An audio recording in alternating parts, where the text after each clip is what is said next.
Hey everybody, this is Bankroll Complexity Criú, Bankroll with the X. I'm going to show you how to use a granulizer in FL Studio to automate vocals. As you can see, it's pretty cool. I'll jump in only when I have to explain something. First, we're going to automate them in the playlist.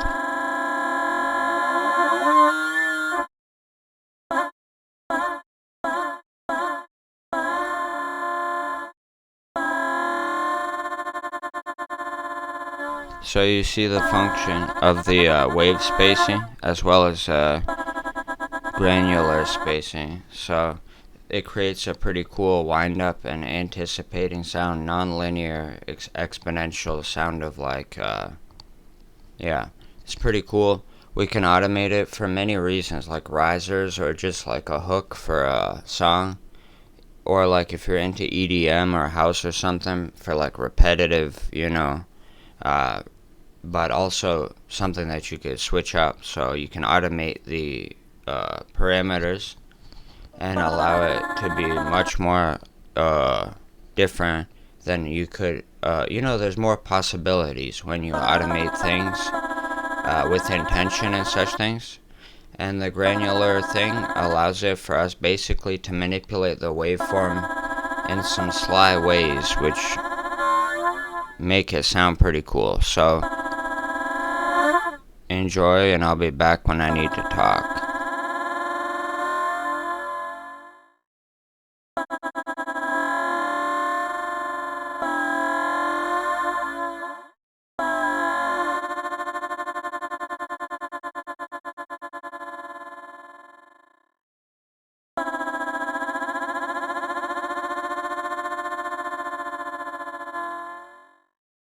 So yeah, my bad for jumping in again. This part is important though. See how I'm going to right click and hit create automation clip? Yeah. Then I remove the attack, so the attack is 0, whereas before it was slower.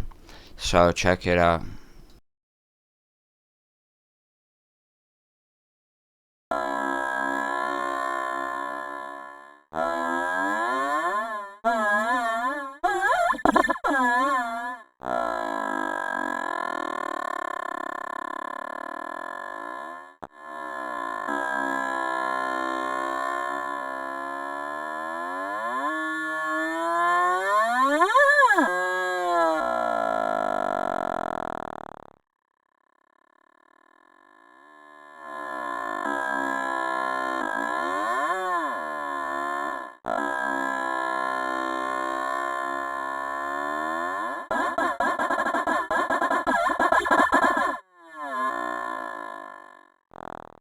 Just so everybody knows what I'm doing here, I'm changing the difference from, like, the two automation clips provide us two different, it's like putting in a nonlinear function in math, right?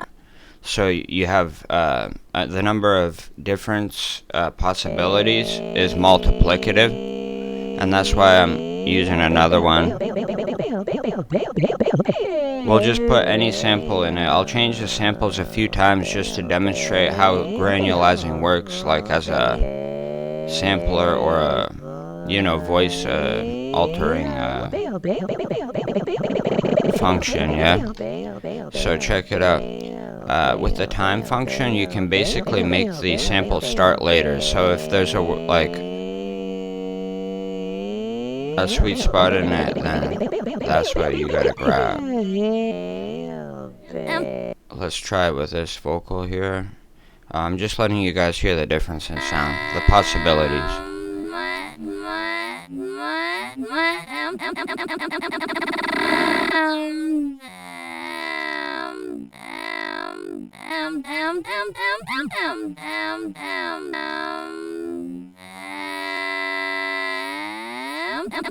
Right here I'm just EQing out, and then I lifted the overall EQ too much, my bad.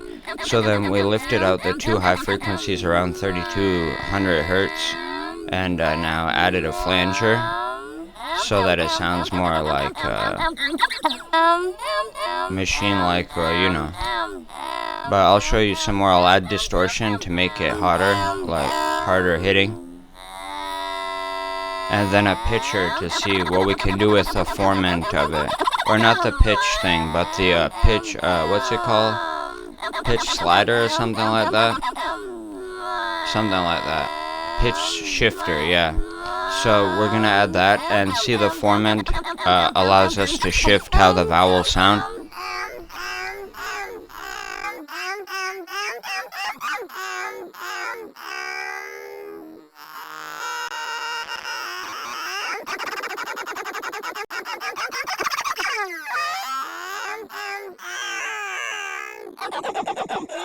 This part's kind of useful. The low formant below the 0 makes it sound more masculine. High formant adds like a female sounding.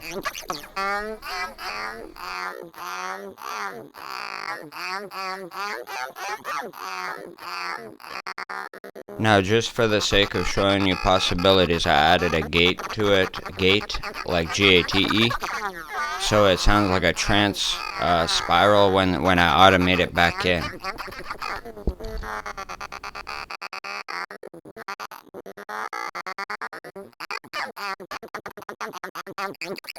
So now I'll make it like a EDM or house track or something, just basic with a basic kick. I'll make the kick so you guys can see. And yeah, the kicks are easy to make, but you should layer 2 kicks usually if you want decent enough like stereo imaging of the sounding of the kick, so it sounds good on club festival like stuff as well as just headphones. And I'm just making the envelope for the kick very small on the volume envelope, then it'll hit every 4 beats as you hear. Then I'm gonna make a clap pattern for the clap that's like sort of not just traditional one, but adding in like the sounds from dancehall style. So check it out. Now we're sidechaining the vocals under the kick, so you can hear how the kick dominates over the vocals. It sounds better that way in my estimation, but you could do what you'd like.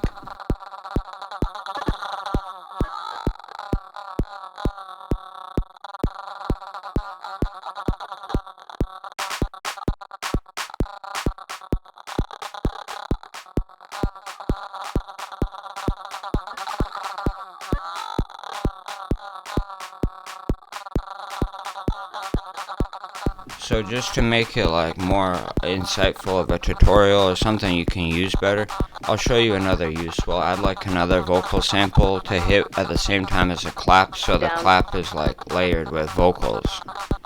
Check it out. Down, down, down, down, down, down, down, down, down, down, down, down.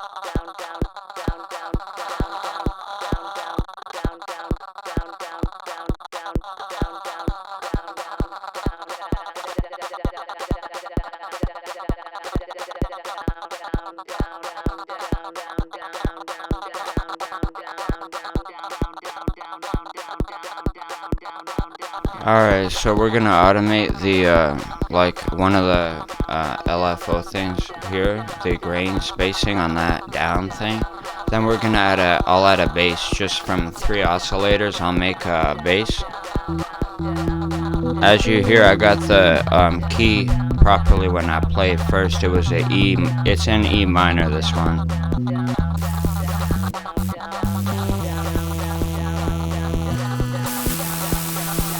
But as you hear the different waveforms, I'm just gonna use all sine ones, because otherwise it would sound kind of not cool.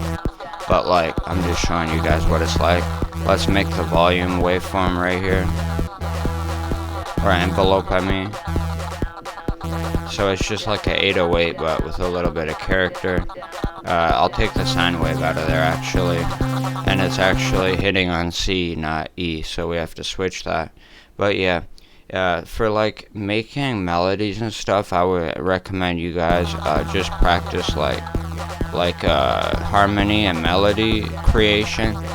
But that's not part of this video. If you want a tutorial on that, I could show you how I've made mine and stuff. But yeah, that's it for this tutorial. Check out ComplexityCrew.com for all the latest. You could get 7 albums there for my discography on there. So yeah, peace everybody.